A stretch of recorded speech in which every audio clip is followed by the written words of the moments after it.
Welcome to Ask Ms. ERP. The topic of this video is how to measure ERP implementations. Hello everyone, Ms. ERP here. I believe that you will all be familiar with the concept of a business case, which is the reasoning as to why you would undertake an ERP implementation or upgrade, or in fact any other large project. One would hope that you engaged all the relevant stakeholders, documented the drivers for change, and what you hope to achieve. Usually, there are some kind of return on investment calculations included, which should get your executives excited about the project and provide approval and funds to proceed.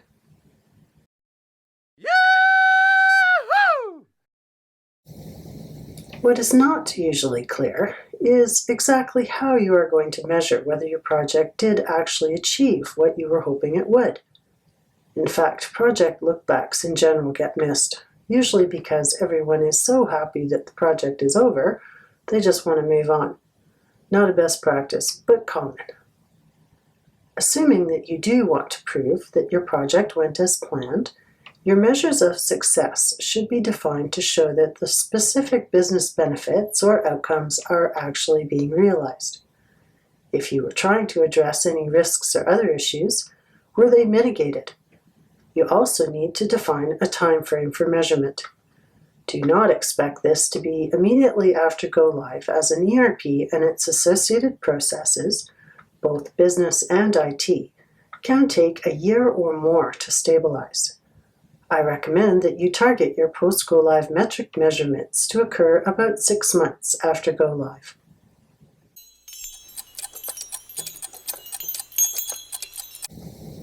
This activity needs to be planned before the project even starts, so that you can take baseline measurements in your old system so that you have something to compare to post-go-live.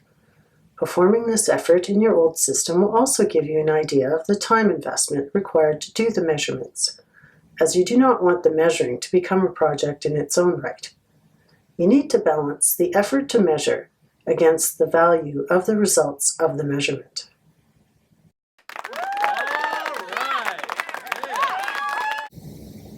So what can you measure in an ERP implementation? There are two dimensions to consider: quantitative and qualitative. Everyone likes quantitative, as there is no subjectivity and cost savings can usually be easily calculated. These are counts, dollars, or time-based metrics. The most common example is an expected decrease in staff headcount, either to use or to support a system. Be very careful with this as a measure, as it may imply layoffs, despite vendors telling you that it means you can reallocate staff to higher value work. It is not always possible to move specific people into new roles, and you may need more staff in areas not yet considered that might counter any staff reductions that you might expect. My advice is to keep your expectations of a reduced headcount due to an ERP change quite low and rely more on other measures.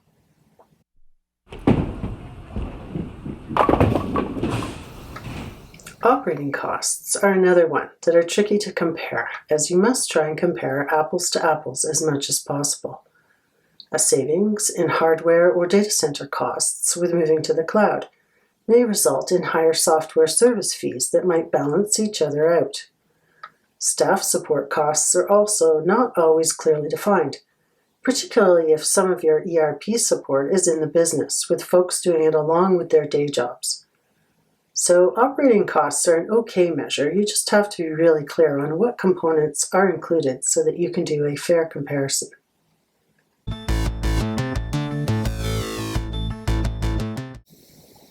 There are a myriad of financial quantitative measures that you can use by recording the time it takes to do a task. A popular one is approval times, either for invoices, expenses, purchase orders, or whatever. Hopefully, your new system will enable some efficiencies in this area that should be easy to measure. Also, it might be useful to know how long it takes to change an approval rule. Sometimes these can be a big clog to ERP-type processing. Other time-based financial measures could include month-end close time, reconciliation time, planning and budgeting time, all of which don't have to be comprehensive or exact. Just know what it is you baselined against so that a similar comparison can be done post-go live.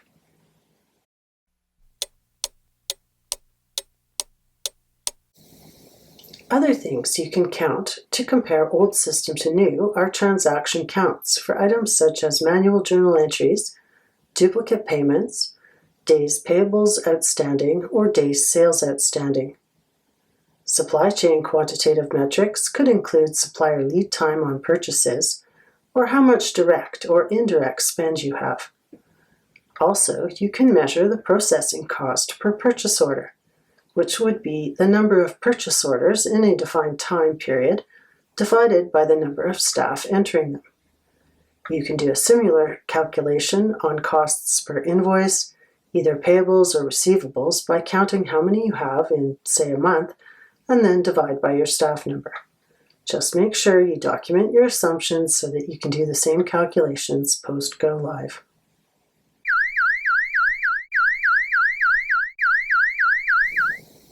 HR quantitative metrics are usually time-based, things like time to hire, time to enroll in benefits, time to review benefits, or time to process payroll. A couple of other suggestions of HCM things to count would be attrition numbers, and perhaps payroll processing errors. So by now I have given you a whole bunch of things to count, and everyone likes looking at numbers. But I am sure you're aware that numbers don't always tell the whole story. A measure that you can count, but is also a bit subjective, is did you meet all of your requirements? If you classified them as must-haves, should-haves, and nice-to-haves, one would hope that all of your must-have requirements have been met. Or in other words, find out if the pain points with the old system have been resolved. Please see video 13 for more information on requirements.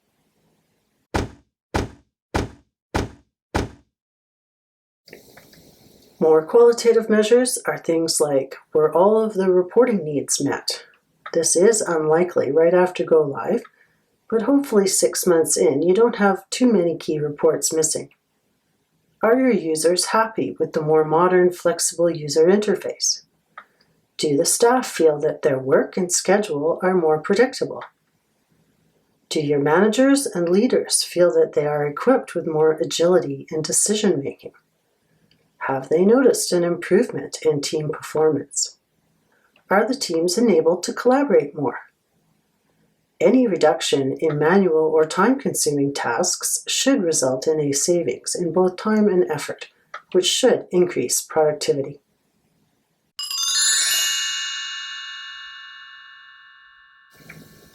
All of these measures are qualitative and quite subjective, but will help verify that the quantitative measures are actually true improvements, not just numbers.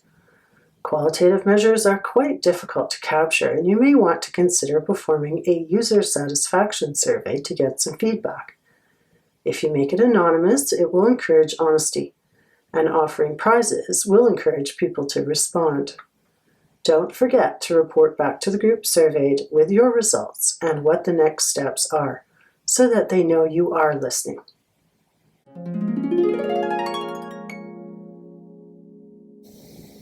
Whether you use any or all of these suggested measures is obviously up to you.